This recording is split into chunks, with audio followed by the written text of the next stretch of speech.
स्वागत दस्तक में एक बार फिर से आपका। अफगानिस्तान को लेकर भारत के बारे में कई तरह की बातें हो रही हैं। अफगानिस्तान के मामले में भारत के अलग थलग होने के दावे भी बहुत सारे लोग कर रहे हैं, लेकिन आज हम आपको बताएंगे कि कैसे भारत ने तालिबान की घेराबंदी करने को लेकर पहला एक बहुत बड़ा कदम उठा दिया है। भारत की अध्यक्षता वाली ब्रिक्स देशों की बैठक में अफगानिस्तान पर चिंता जाहिर की गई है। प्रधानमंत्री नरेंद्र मोदी ने आतंकवाद से मिलकर लड़ने की बात कही है। पाकिस्तान बैनुल-अक़वामी सियासत का महवर बनना जा रहा है और ये लारी अड्डा खेल रहे हैं। पाकिस्तान की सारी दुनिया पे कौमी जिम्मेदारी है, सबसे ज्यादा पाकिस्तान पे है। इस रीजन में पाकिस्तान पर अहम जिम्मेदारियां आने पड़ने वाली हैं और पाकिस्तान ने पीस का एक रोल किरदार अदा करना है। इंडिया को क्या तकलीफ है? सुबह से लेके शाम तक वो जनरल फैज पे तबसरा कर रहे हैं।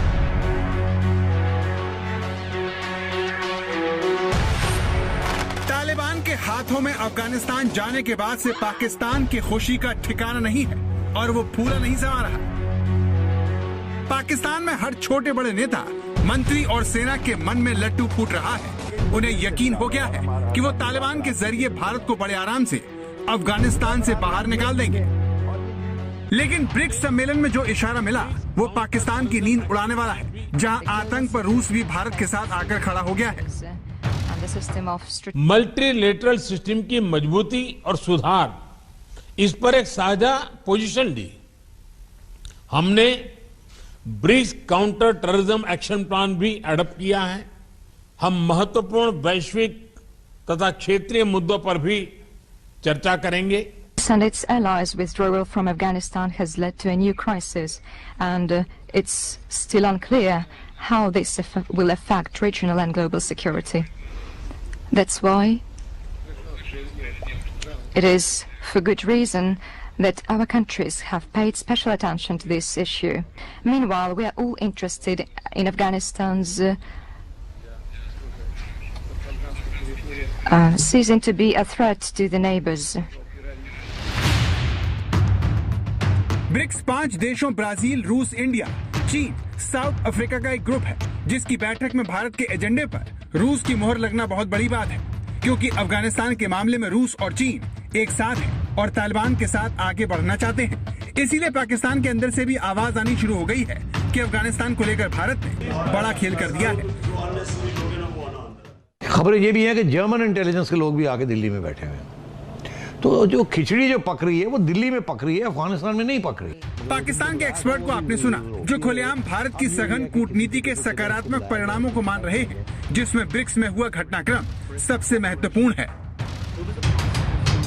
In the context of his comments on terrorism, he also noted that the territory of Afghanistan should not be used for drug trafficking or terrorism.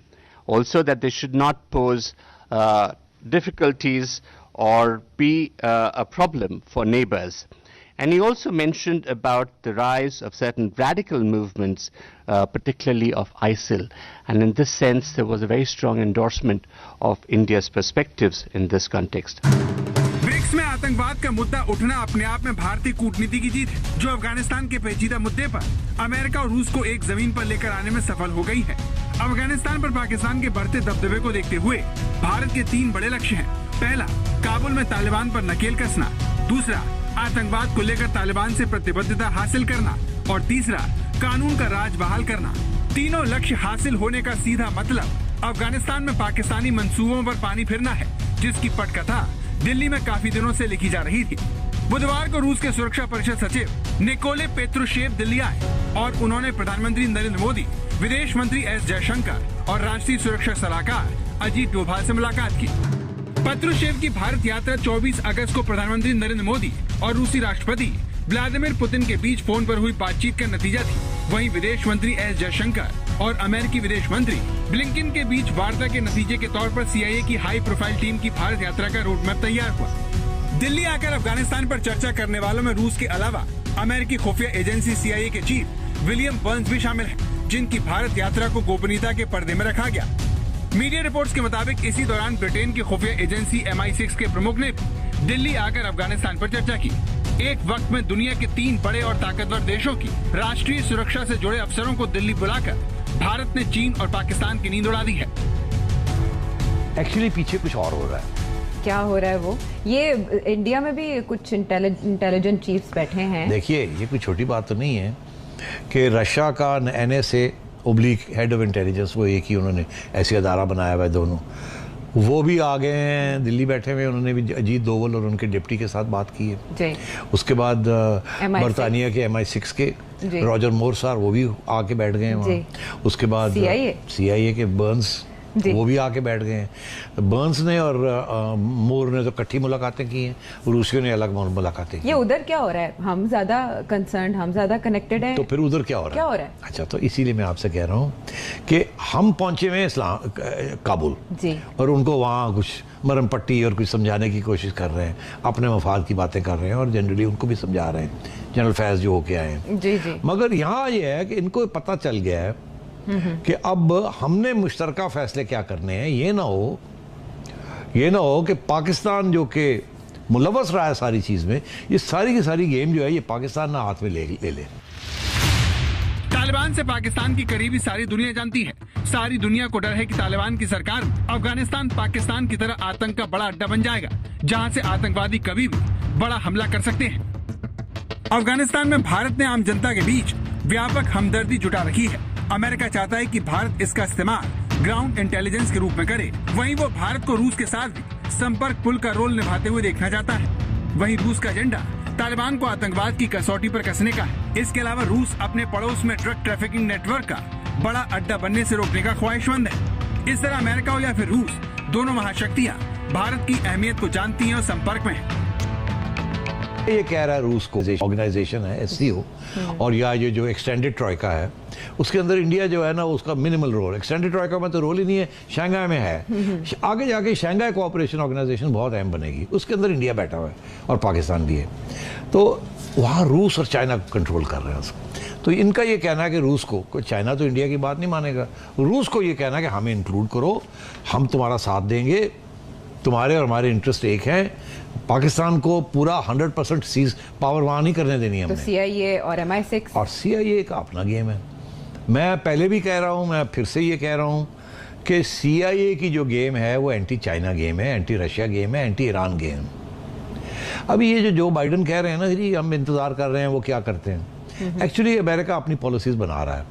वो भी इंडिया के साथ मिलके, इंडिया और रूस के साथ मिलके टेबल पे आना चाहेगा। अमेरिका इंडिया को सपोर्ट करेगा, टेबल पे आए साबोटाज करने के लिए, अच्छा, पाकिस्तान को अंडरमाइन करने के लिए। आप समझ रहे हैं ये बात क्या हो रही है यहाँ? तो जिस अफगानिस्तान के खेल में भारत को सिर्फ तमाशबीन समझा जा रहा था, पाकिस्तान की उस सोच को दिल्ली में होने वाली ताबड़तोड़ बैठकों ने न सिर्फ खारिज कर दिया बल्कि बता दिया कि अफगानिस्तान का खेल अभी बाकी है, जिसमें पाकिस्तान की अहमियत इतनी भी नहीं है कि जो बाइडन इमरान खान को फोन करे।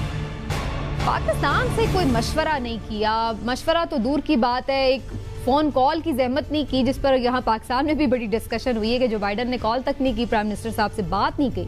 इतना एलाई आप करीब रहे हैं पूरी ये टेररिज्म की वॉर में, और उसके बाद जाते हुए आपने आराम से बोरिया बिस्तर समेटा और ये जा वो जा। अब आने वाले दिनों में क्या आप देख रहे हैं कि पाकिस्तान के साथ अमेरिका के ताल्लुकात में कोई गर्मजोशी आएगी, या फिर अभी हम जो बाइडन साहब के होते हुए इसी तरह समझें कि ये मामला ऐसे ही रहेगा? ये बिल्कुल आपने इसका खुद ही सवाल में जवाब भी दे दिया कि इसके हालात जो बाइडन के साहब के पीरियड में ऐसे ही रहेंगे। उसकी वजह यह है कि इस वक्त वॉशिंगटन DC में डेमोक्रेट पार्टी के आईज ऑन ईयर्स सारी इंडियन लॉबी है। इस वक्त बाइडन साहब के स्पीच राइटर भी इंडियन मौजूद हैं और उनके सारी एडमिनिस्ट्रेशन में की पोजीशनें उनके पास हैं, बल्कि व्हाइट हाउस का जो मीडिया सेल है वो भी सारे इंडियन है। तो वो उनको बिल्कुल आने नहीं देंगे, आइसोलेशन में रखेंगे।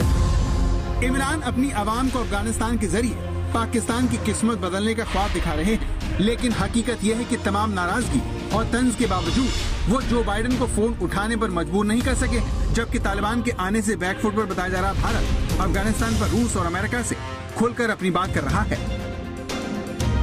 देखिए, स्पष्ट बात यह कि रूस और चीन पाकिस्तान के साथ हैं, लेकिन उसमें चीन पाकिस्तान के साथ पूरी तौर से है, रूस नहीं है, क्योंकि रूस नहीं चाहता कि उसकी सॉफ्ट अंडरवेली में, जो कि ताजिकिस्तान, तुर्कमेनिस्तान और उज्बेकिस्तान है जिसके बॉर्डर अफगानिस्तान से लगते हैं, वहाँ पर कोई उसके पड़ोस में कोई आतंकवादी सरकार आए। और चूँकि तालिबान के क्रेडेंशियल्स अच्छे नहीं हैं, इसलिए रूस उतना उसके साथ तालिबान के साथ मामले में पाक के साथ नहीं जा सकता। अमेरिका के बारे में कहा जाता है कि वो अपनी नीतियां 10 साल पहले ही बना लेता है। अफगानिस्तान से अमेरिका भले ही निकल गया, लेकिन वो अफगानिस्तान और सेंट्रल एशिया को रूस और चीन के हवाले कर देगा, ये बात गले नहीं उतरती। यानी अफगानिस्तान की पिक्चर अभी बाकी है। आज तक ब्यूरो।